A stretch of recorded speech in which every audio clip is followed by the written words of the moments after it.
হযরত ইমরান ইবনু হুসায়ন রাদিয়াল্লাহু তাআলা আনহু হতে বর্ণিত।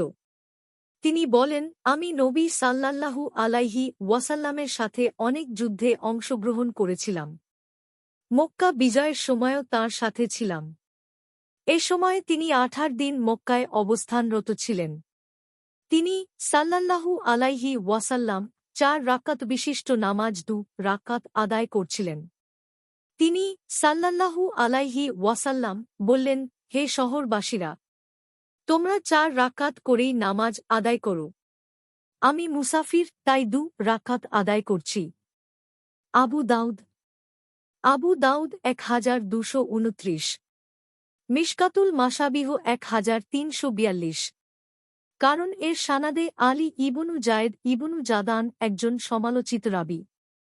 হাদিসের মানং জয়ীফ, অধিকন্তু এ বর্ণনার 18 দিন অংশটুকু মুনকার।